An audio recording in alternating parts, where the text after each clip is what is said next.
Hey everyone, and a huge shout out to all you dedicated folks in public service across Canada. Thanks for the incredible work you do every single day to make this country tick. Welcome to the Deep Dive, the show where we sift through the info overload to bring you the nuggets that really matter. That's right. And today, our mission is laser-focused. How can Canada, well, level up its information technology policy game? We've been immersed in an IT policy playbook for Canada ITIF, and honestly, it's packed with practical ideas for boosting our digital competitiveness. Exactly. And for you public servants listening, this isn't just some academic exercise, right? We're talking about real world changes, changes that could directly empower you to serve Canadians even better, more efficiently, more creatively, and, ultimately with even greater impact. Okay, let's get into it. Yeah, let's dive straight into AI and emerging technologies. The playbook suggests a pretty fundamental shift. Instead of solely focusing on potential downsides, we need to see these technologies as core infrastructure. Infrastructure, like roads and bridges, but digital. Sort of, yeah. Things we actively build, thoughtfully integrate, and govern with smart, adaptable rules, purposefully. Okay. What's really interesting is that Canada has this amazing reputation for cutting-edge AI research for world leaders. But the report points out, and it feels true, that we're lagging when it comes to actually using this brain power, in key areas like healthcare, agriculture, manufacturing. That's spot on. It's like having the recipe for a game-changing dish, but maybe never quite getting around to cooking it. Yeah, exactly. So now, instead of rushing to create a whole new set of AI-specific laws, the playbook makes a really compelling case. It argues for leveraging our existing sector-specific regulations. You mean the ones already dealing with things like safety, fraud, consumer protection? Precisely. We just need to update them, Yeah. adapt them to address AI in a targeted way that avoids regulatory pileups, that kind of thing, Right. that can stifle innovation. That makes total sense. Why build a whole new structure when we can adapt what's already, hopefully, working? And this next part seems crucial. The report emphasizes aligning our AI rules with international standards. You mentioned the UK, US, EU. Why is that so vital? Well, think of it like building with Lego. If our pieces don't fit with everyone else's, it's much, much harder to build something big and, global. Right. For Canadian AI companies, having regulations that are broadly compatible reduces complexity, lowers costs. And makes it easier for them to scale up and compete internationally. Exactly. It's about interoperability on a global scale. Okay. The playbook also talks about building ongoing evidence-based oversight into how AI gets used, so not a set it and forget it situation. No, definitely not. It's about continuous monitoring, and this would be done by the regulators who already oversee those specific sectors. Like Health Canada for medical AI, maybe? Yeah. Or Transport Canada for autonomous vehicles? Precisely. It's similar to how we keep an eye on the safety of new medications or aircraft designs, that kind of continuous watch. Right, because the real-world impact, any issues, they often become clear only after deployment, don't they? Exactly. This continuous feedback loop allows us to adapt our approach, ensuring safety without just halting progress. It's a much more agile, more responsive way to govern these things. And for all of you in public service listening, just think about the possibilities here. In fields like healthcare, AI could be a huge game changer for diagnostics, right? Hmm. Faster, maybe more accurate results. Absolutely. And in agriculture, imagine AI optimizing farming practices for better yields, better sustainability. The report specifically calls for driving AI adoption in these high potential but currently maybe lower uptake sectors How? through initiatives like specialized testing environments. They call them sandboxes and cost-sharing programs. Okay, so that could really revolutionize how you serve Canadians in those specific areas. Yeah. Interesting. Now, shall we shift gears? Let's talk fintech and digital payments. Yeah, let's do it. The playbook highlights that while Canada's financial system is, famously stable, Stable, yes. it hasn't always been the quickest to innovate, especially compared to places like the UK, Australia, Singapore, maybe. That's fair. We're a bit behind in areas like real-time payments and open banking. Yeah, sometimes it feels like our digital wallets are still playing catch up. But the report has ideas, right? Concrete ones. It does. A key proposal is creating a national fintech charter. Okay, what would that do? Well, it would come with regulation that's proportionate to the risks involved. The idea is to provide a more consistent, predictable landscape for these non-traditional financial companies operating across Canada. Because right now it's kind of a patchwork, province by province. Exactly. This would unify things. So for those of you whose work touches on digital payments or financial services, this could mean a smoother, more efficient ecosystem overall. Right. And the playbook also emphasizes the urgent need to accelerate the rollout of real-time payments infrastructure. Payments Canada's RTR, I think. Why is that so critical? Faster payments have a real ripple effect. For businesses, it means quicker access to funds, better cash flow. And for the digital services that citizens rely on daily, it just enables more seamless, more efficient transactions. It's really a foundational piece for a modern digital economy. Okay, makes sense. And then there's open banking. The report says we need to fully implement it, not just keep, discussing it. Yes. For our listeners, open banking would essentially empower you, the consumer, to securely share your financial data with authorized third-party apps and services. Which could lead to. Potentially more tailored options, maybe lower costs for everything from budgeting tools to getting loans, more choice, basically. Right. And to help this innovation happen. The playbook suggests unifying and expanding the regulatory sandboxes for fintech. Bump together the different regulators, create a clearer path for innovators to test and launch new financial products safely and hopefully more efficiently. Okay. Now, let's tackle a topic that's, well, absolutely critical for everyone, cybersecurity. Hugely important. The report rightly frames it as more than just a tech concern. It's fundamental infrastructure, foundational. And the risks are just growing, aren't they? Digital attacks impacting governments, businesses, citizens. Constantly. So the playbook proposes a national cybersecurity framework built on risk-based resilience, kind of drawing inspiration from the NIST framework in the U.S. And this framework would help. Who? It would offer adaptable guidance for organizations of all sizes. Think large government departments, smaller municipalities, even hospitals, helping them assess and strengthen their defenses based on their specific risks. It's tiered. That tiered approach sounds practical. What about reporting incidents? Yet what's a really interesting idea here is a national confidential system for reporting cybersecurity incidents. Confidential being the key word. Absolutely. The goal isn't public shaming or assigning blame.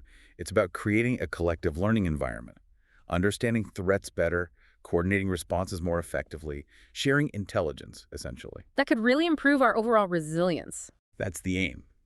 The playbook also highlights the need for specific cybersecurity guidance for emerging tech, like the Internet of Things, or IoT.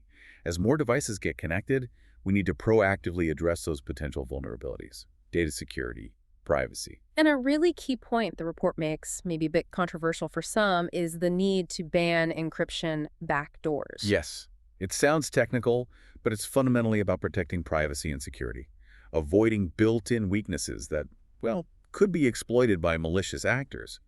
It argues against creating systemic vulnerabilities. Okay. Shifting focus again, let's talk privacy and data governance. Data is obviously critical. It's the lifeblood, as they say, of the digital economy. And the playbook really emphasizes the crucial need for robust safeguards for personal information. So what's the recommendation? More regulation? It calls for a modern privacy law, but one that takes a risk-based approach.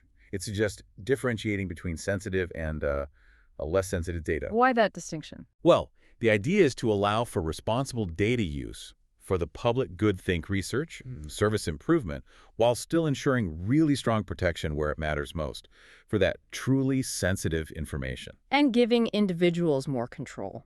Yes. The report also stresses the importance of giving individuals more practical control over their data. Things like data portability and interoperability. Especially for services where it's hard to switch providers. Like banks, maybe? Exactly. High switching costs. Yeah. This could empower Canadians, foster more competition among digital service providers, give users more autonomy. Got it. And there's a warning in there too, isn't there? Yes, a really important caution. The playbook warns against using privacy regulations as a kind of disguised form of data protectionism. The focus needs to be on genuine security and privacy enhancements, not just creating unnecessary barriers to the flow of information that could stifle innovation or trade. Right. Okay, let's move on to digital government. This is an area where many listeners probably have direct frontline experience. For sure. And the playbook acknowledges the very real challenges. Outdated government IT systems leading to, well, frustrating delays in inefficiencies in delivering services. We've all experienced that, I think. So the core recommendation. Redesign public services with a digital-first mindset. Really aim to drastically cut down those wait times for things like passport renewals or EI claims. How? By just putting forms online. More than that, thinking about automating processes where possible, and really putting the citizen at the center of the design from the start. User-centered design. Makes sense. What about digital ID? Interoperable digital ID systems that work across provinces are highlighted. The idea is smoother, more seamless access to a wide range of services, healthcare, banking, maybe business tools. Imagine the convenience for Canadians. That would be huge. And for those public servants who work with data. The report emphasizes strengthening our open data initiatives, making core government datasets transport, health, business activity more user-friendly, more reliable. To unlock innovation and economic growth. Exactly, making that data usable for economic reuse. And finally, on the digital government front, modernizing procurement processes. Ah, procurement. Always a fun topic. Yes, but critical, making it easier and faster for government agencies to adopt cutting-edge digital tools, keeping pace with technology. Okay. Now let's talk about the backbone that makes all this possible. Digital infrastructure. Absolutely. The report underscores the critical need for resilient, robust networks, broadband, wireless, the whole bit to support our future economic and digital growth. A key recommendation here seems to be about how we fund it. Yes, ensuring technology neutrality and funding broadband and wireless expansion. Meaning focusing on achieving the best performance and cost-effectiveness in reaching underserved and remote communities, rather than just favoring one specific technology. So considering alternatives like fixed wireless or those low Earth orbit satellites. Exactly. Whatever works best for the situation. The playbook also prioritizes the rapid rollout of 5G, particularly in industrial and agricultural zones, Why those areas specifically? to unlock the potential of the Internet of Things. Think precision agriculture, smart factories, massive productivity gains potentially. And how do we speed that up? Streamlining municipal permitting is seen as a crucial step, reducing delays. And for our colleagues working at the municipal level. The report suggests creating a federal smart infrastructure toolkit. Guidance and resources for adopting IoT-based urban systems, think smart traffic lights, public safety monitoring, that sort of thing. Okay. Let's turn our attention now to online safety, a complex area. Very complex. The report discusses the ongoing shift towards more government intervention in online content. But it also raises important questions about potential downsides, like overly prescriptive approaches. So what's the suggested approach? It advocates for a risk-based approach to regulating systemic online harms. Systemic harms. Yeah, focusing on requiring platforms to assess and mitigate risks at their level, at the platform level, rather than trying to police every single piece of content, which is likely impossible anyway. And transparency is key here, too. Absolutely. Mandating transparency from digital platforms about their content policies, their moderation decisions, how they actually make those calls, that's highlighted as crucial. And protecting children online. Always a priority. Of course. The report suggests focusing on rules that are proportional and, importantly, privacy respecting. It floats ideas like maybe opt-in systems for age gating and really empowering parental controls rather than broad mandates. Okay. Now, the world of online streaming, another area where policy seems to be playing catch-up. Definitely. The report suggests our current cultural policies are struggling to keep pace with this rapidly evolving digital landscape. And the recommendation is, it sounds pretty significant. It is quite bold, yes. It suggests repealing the Online Streaming Act entirely. Repeal it. Wow. And replace it with? Reform of cultural funding to be more targeted, more cost-effective, focusing on supporting projects with genuine cultural value and, crucially, global potential. Interesting. And what about CanCon rules? Canadian content. The playbook proposes adapting those requirements, making them maybe more flexible to better support Canadian creators who are aiming for a global audience, allowing more flexibility for projects where Canadians have creative leadership, even if some other elements aren't traditionally Canadian. Okay, that's a big shift. Let's move on to digital competition. There's a lot of debate here globally. Huge debate. The report acknowledges this, but cautions against taking steps that could inadvertently stifle Canada's own innovation ecosystem while trying to regulate large, often foreign, players. So the core argument is Focus antitrust enforcement on clear evidence of harm to consumers. Actual harm. Not just on the size of a company being too big. right. And it advises against certain approaches. Yes, it advises against adopting the kind of broad, upfront gatekeeper rules we've seen emerge in the EU, for example. Instead, it suggests focusing on strengthening our capacity for case-by-case enforcement within the digital realm, bolstering the Competition Bureau's digital expertise, perhaps. And maybe updating the Competition Act itself. Yes. It suggests the Act might need updating to better reflect the unique dynamics of innovation in the digital age. considering factors beyond just price and output, looking at innovation impacts. Okay. Intellectual property, IP, Yeah. another key piece. Absolutely. The report emphasizes that IP isn't just about filing patents, getting numbers up. It's about strategically enabling the success of Canadian innovators. And how do we do that better? One concrete suggestion is making a clear IP and data strategy a core requirement for tech companies seeking access to federal innovation funding programs, making them think strategically about it. And enforcing the rights we already have. Yes, more effective enforcement of existing IP rights is seen as crucial. Protecting Canadian innovations from things like counterfeiting, trade secret theft, that's vital. And helping companies go global with their IP. Exactly. The playbook advocates for providing more targeted support funding, advisory services, to help Canadian firms commercialize their IP on a global scale. All right, nearly there. Let's touch on R&D, research and development, and commercialization, turning ideas into impact. Right. The report acknowledges Canada's strong record in research investment, basic research. But it points, again, to those persistent challenges in commercialization, getting things to market. So one proposal is about the SR&ED tax incentive. Yes, updating the Scientific Research and Experimental Development Incentive, SR&ED. Moving it to a quasi-incremental model is the suggestion to try and boost private sector R&D investment more effectively. And universities, how do we get more innovation out of them? The report suggests incentivizing universities to more actively commercialize their intellectual property, perhaps by linking it somehow to federal research funding and definitely bolstering their tech transfer capabilities, the offices that help do this. And there's this idea of a patent box. Yes, creating a targeted patent box, essentially a lower tax rate on profits derived from patents that were actually developed in Canada.